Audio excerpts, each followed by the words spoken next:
my dear friends. Now we are going to see about the topic of meninges. So, coming to the introduction, brain is important but delicate organ protected by the bony covering of cranium. We have the three membranous coverings, nothing but the meninges. So, we have the outer dura mater. So, durable, the word came which is very thick in nature. So, it is been named it as dura mater. Middle arachnoid matter. So, here the layer will looks like a spider web. So, it is named it as arachnoid matter and inner pia matter, which is very thin layer. Pia means meaning thin, very thin layer which is close to the brain parenchyma.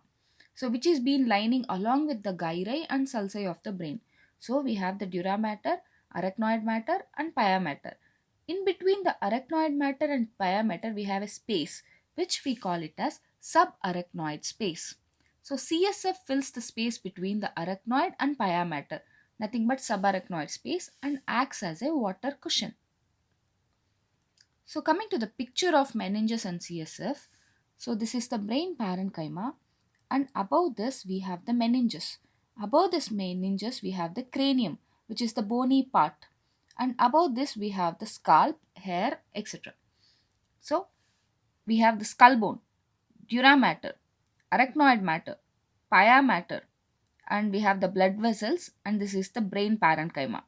And here we have the CSF running between the arachnoid matter and pia matter. And these are the cranial meninges, all these three. So coming to in detail picture again, layers from the starting from outside to the inside the brain. We have the skin, periosteum, which means the layer above the bone of the cranium, bone, superficial layer and deep layer of the dura mater, arachnoid matter. So here also it looks like a spider web. And we have the pia mater, arachnoid villi. So we have a projections from the arachnoid matter which we call it as arachnoid villi. We have the blood vessels, artery and vein. This we call it as longitudinal fissure of the brain. So anywhere if the cut is very deep, then we call it as longitudinal fissure. Coming to the first, dura mater. We have the two layers, outer endosteal layer, inner meningeal layer. So outer endosteal and inner meningeal layer enclosing the cranial venous sinuses between the two. So the meningeal layer will form the four folds. So here we have the dura mater. This is the endosteal layer of the dura mater. So we have the two layers. Again the dura mater is divided into two layers. One is endosteal layer and the other one is meningeal layer. Coming to the next, arachnoid matter. The transparent matter loosely surrounded the brain without dipping into the sulci. So separated from the dura subdural space.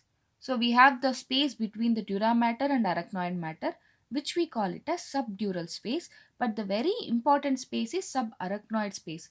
Anywhere if you hear the word sub means below, that is the meaning. If subdural space means below the dura mater, subarachnoid space below the arachnoid matter, separated from the pia and subarachnoid space. So provided the sheath for cranial nerves, arachnoid villi are small finger-like processes of arachnoid tissue projecting into the cranial venous sinuses, which is for absorbing the CSF, nothing but absorbing the cerebrospinal fluid. In advancing age, size increases, forms a pediculate stuff, which is we call it as arachnoid granulations, which produces the depressions in the bones.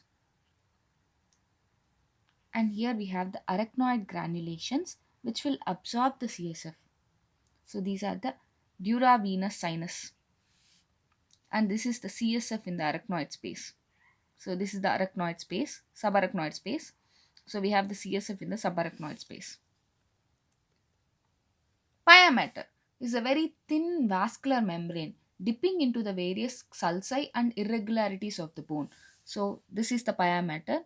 It is been dipping into the gyri and sulci. Along with this, the brain it will round up. Better defined around the brainstem. So here we can see it is being highlighted. This is the pia mater. So this layer very close to the brain, which we call it as pia mater.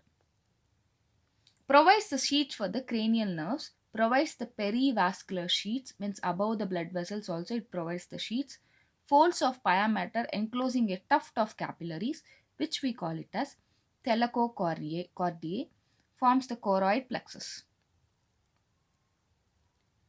So this is the picture of epidural hematoma. Means nothing but we have a blood clot above the dural space, which we call it as epidural hematoma. This happens with the skull fracture.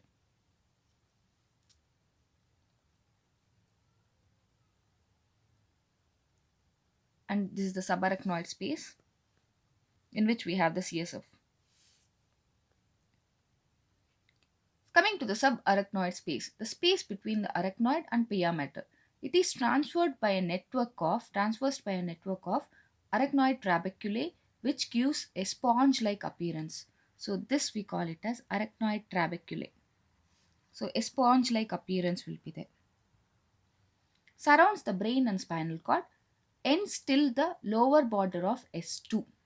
So contains the CSF, larger vessels of the brain, cranial nerves pass through the space. So this is the subarachnoid space. So below the S2, it will end below the S2.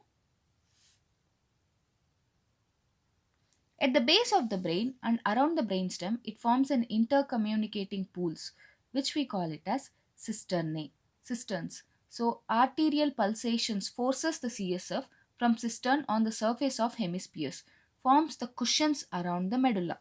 So these are the cisterns. So we have the chiasmatic cistern, we have the interpendular cistern, pontine cistern means nothing but the extensions, we call it as cisterns. We have the superior cistern, cerebellomedullary cistern. At the junction of cerebellum and medulla, we have this extension. Because of that, we call it as cerebellomedullary cisterns. Communications of subarachnoid space. So thank you. Thank you very much. Please do like, share, comment, and subscribe to my channel for more biology videos.